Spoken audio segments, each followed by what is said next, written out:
Hello everybody! Today I'm talking about my absolute favorite genre in fiction, fantasy. A lot of you have asked me how to write a fantasy novel, and that's not the easiest question to answer, seeing as it's a very big, very broad genre. That said, after a lot of thought and research, I have compiled a list of the 10 best tips to consider when writing fantasy. This is relevant to all fantasy subgenres, so whatever you're writing, I got you covered. Before we get started, thank you so much to World Anvil for sponsoring today's video. World Anvil is a browser-based world-building platform for writers and novelists. That means if you're a fantasy writer, this is the perfect platform for you. It allows for quick, easy, and organized world building. You can create multiple timelines, you can track your world's history, you can include interactive maps, family trees, you can even write your own novel on World Anvil. One of World Anvil's newest features is their diplomatic relations tracker. It's a super useful tool for tracking how different nations, religions, or organizations feel about one another within your world. Do they like each other? Do they get along? Are they at peace? Are they at war? All that good stuff. On top of that, World Anvil is the only world building and novel writing platform that was recommended by Writer's Digest this year. So basically, they're kind of a big deal and pretty legit. The free version of World Anvil gets you set up with all of their major features, but Guild membership offers you a ton of extras like comprehensive privacy settings, co-authors, presentation options, and so much more. And right now you can get 20% off Master and Grandmaster membership using code Jenna Moreci. All you have to do is click the link below and plug in your coupon code and you get 20% off. You can build your fantasy world and save some money. It's awesome. But first, let's talk about fantasy and how to do it right. If you want access to even more writing tips, be sure to subscribe to my channel and ring that bell. I post videos on Wednesdays and bonus content on Mondays. And if you like dark fantasy, check out my #1 best-selling novel, The Savior Sister. It's available at all major retailers in ebook, paperback, and hardback. I got the links below. Check it out. On to the best tips for writing fantasy in 3, 2, 1, go. Number 1, fantasy is not one size fits all. Gatekeepers run amok in fantasy. They believe if you're not regurgitating The Hobbit or worshiping at the feet of Brandon Sanderson, you're doing it wrong. The truth is, fantasy is one of the largest genres with too many subgenres to count. Urban fantasy, portal fantasy, low fantasy, dark fantasy. If I list them all, we'll be here all day. It's great if you enjoy some of fantasy's bigger names, but you gotta acknowledge the industry at large. Trying to publish a Tolkien-esque fantasy nowadays would result in zero agency representation and dismal sales. Reader expectations change over time, and fantasy has evolved since the days of the Shire. Plus, people are sick of fantasy purists. They cling to outdated, often narrow-minded views of the genre and aren't interested in any new or unique insights. The point is, just because you're not info-dumping an elven world doesn't mean you're not included. Neckbeards may bark the loudest, but bestseller lists prove that fantasy readers are diverse and abundant. Don't feel like you gotta be an old white man to write in this genre. There is a place for you. Number 2, understand the genre. Fantasy is not a narrow niche genre. It's very broad and easy to define. Fantasy represents a genre of speculative fiction that takes place in a fictional world, and it's usually influenced by mythology, legends, folklore, or fairy tales. It's as simple as that. That means you do not necessarily have to feature magic, though magic is extremely common. You also don't have to set your story in a medieval world, though medieval worlds are also extremely common. All you have to do is create a world that relies on themes that are common in myths and legends. But Jenna, contemporary fantasy takes place in modern times. It sure do, but it also contains elements that are outside of our modern world, like dragons or demon hunters. Guess where dragons and demon hunters come from? That's right, mythology and legends. Understanding the genre is a very important first step, not only because it'll help you classify your novel, it also reminds you that the genre isn't nearly as limiting as you might think it is. Number 3, understand the subgenres. This is where shit gets specific. Dark fantasy is fantasy with dark, gloomy themes, or some underlying sense of dread. Portal fantasy is when a character is transported from one world to another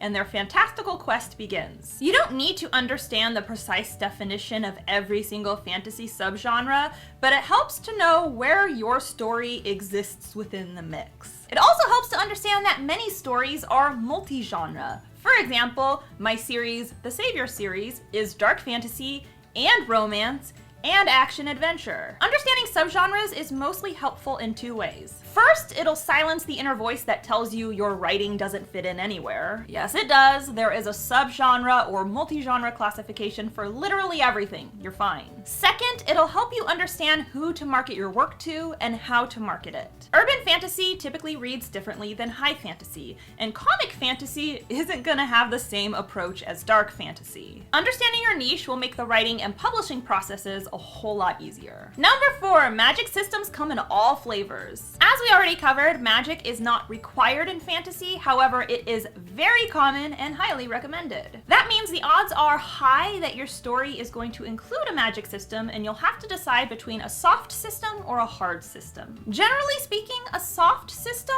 doesn't have hard and fast rules, at least as defined by the reader. A hard system is the opposite. It has very specific rules, guidelines, and limitations. What you decide to write will depend mostly on two factors. First, which character are you following? If you're following a magical character or a character who is learning magic, then the intricacies of your magic system are going to be relevant, in which case a hard magic system makes the most sense. If your character is ignorant to magic, then a soft magic system makes more sense because the details aren't necessary. And second, how important is magic to your world and story? If magic is the crux of your story, then a hard magic system will help readers understand what the hell is going on. If magic is more of a background or side element, then a soft magic system is probably all your readers need. Number 5, build the world as you go. I know people are obsessed with Tolkien and The Lord of the Rings is a classic, but the truth is that style of writing probably wouldn't get published today. Storytelling changes over time, and modern audiences reading modern books have modern expectations. Obviously, it will vary depending on the subgenre. For example, epic fantasy is probably going to be more world-heavy than, say, urban fantasy. But typically you introduce the world to the readers as it becomes relevant, and you do so by showing the world around the characters as they travel through your story,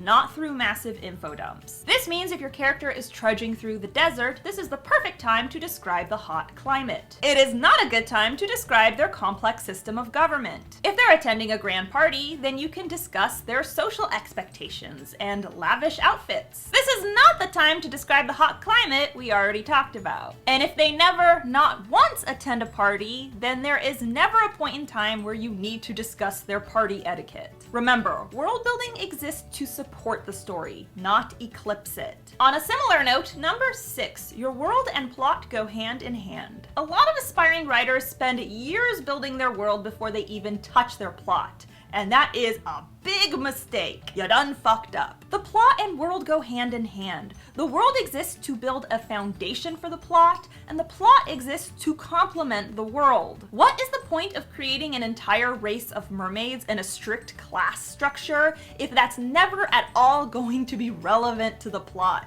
Maybe the story is about a high-class mermaid and a low-class merman, and they want to be together, but societal norms are ripping them apart. I don't know, it's your book, figure it out. The point is, if you're building a fantasy world, then your plot should be fantastical in nature. Utilize what you've created to build your characters' conflicts and goals. Number 7, fantasy can be character-driven, plot-driven, or both. A lot of popular high fantasy novels are plot-driven, so people tend to assume that all fantasy has to be plot-driven. However, whether or not your story is plot-driven or character-driven is going to depend on the themes of your novel, the subgenre, and of course the plot itself. For example, if you're writing romantic fantasy, then the odds are this is going to be character-driven because the story revolves around 2 or more people falling in love. Fantasy adventure, on the other hand, revolves around, you guessed it, adventure, which means the plot is going to be the focal point. Basically, while the genre can point your story in a certain direction, ultimately, the content of your novel is what's going to determine whether or not it is character-driven or plot-driven. If your fantasy is highly focused on character growth,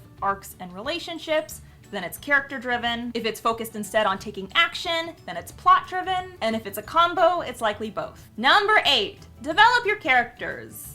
Obviously. This should go without saying because characters are a pivotal part of the writing process, but it is especially important to develop and plan out your characters in fantasy. Fantasy gives writers a multitude of options when planning their characters because we are not limited by this world's narrow scope of humanity. Your characters can have magic or superpowers. They don't even have to be human. This is why you gotta take a deep dive into your character planning process, and there are a few very important things to consider. First, how does the world affect your character's lifestyle and personality? If your world is deeply magical, this may mean your character is familiar with magic to the point of apathy. Second, how does society affect their lifestyle and personality? If you've created your own world, that means you've created your own customs and social norms. And when necessary, our third point, pinpoint the relevancy of their race. Because sometimes fantasy writers aren't writing about humans at all. They're writing about elves or fae. Even if you are writing about humans, there's a chance you've made up completely new countries, which means brand new ethnicities. It's a good idea to understand their cultural norms and how that affects their personalities. Of course, you can't neglect the most basic elements of their humanity, whether they're human or not. Think about their backstory, their strengths and weaknesses, their beliefs, and their personality. Number 9, keep it fresh. Some writers get into the game because they're a big fan of a particular author or a particular genre, and that's fine. It becomes a problem when you try to regurgitate your faves. This is an issue especially prevalent in fantasy. How many people have you met claiming that they're gonna be the next George R.R. Martin? That's why it's pivotal to remind yourself to keep your content fresh. It's okay if your story shares similarities with other stories. Some sense of overlap is going to happen. But if you can showcase a new perspective or introduce something original, by all means do it. A vast majority of fantasy takes place in a medieval-inspired world.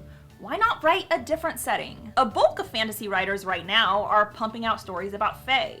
Why not try a different fantasy creature? The fantasy genre is speculative fiction, which means you get to invent whatever you want. Take advantage of this perk and try something new. Please, I beg you. Last but not least, number 10, outline. I saved this for last because I didn't want you shitting your pants until the end. I know pantsers are very protective of their method, and I'll concede that it can work for some writers, but fantasy is not the genre to pants. Fantasy is one of the most complex genres in fiction because not only are you creating a cast of characters, a plot, and a subplot, you're also creating a brand new world. Add to the fact that a lot of fantasy writers also create creatures within that world, and those creatures have their own lifestyle and customs. And alongside those creatures, a lot of fantasy writers are creating at least one magic system, if not more. And lastly, a lot of fantasy novels also have a large cast of characters, which means you gotta keep track of a ton of different people and all their relationships and all their individual stories and subplots. This is a lot of information, and if you don't keep track of it, you're gonna end up with a clusterfuck. I've lost track of the number of fantasy writers who have pantsed themselves into a corner.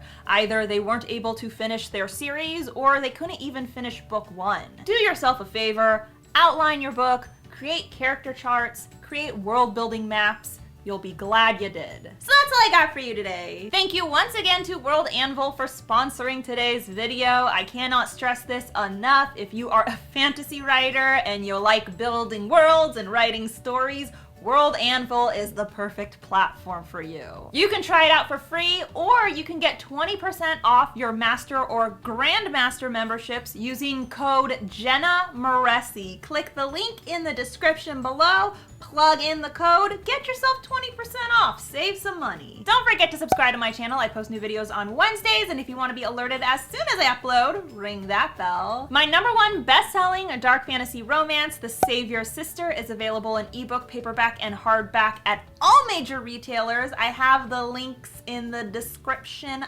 below. Check it out. And be sure to follow me on social media. I'm on Instagram, Tumblr, Facebook, and of course you can tweet me at Jenna Moreci. Bye! Hey, everyone, I'm Flynn.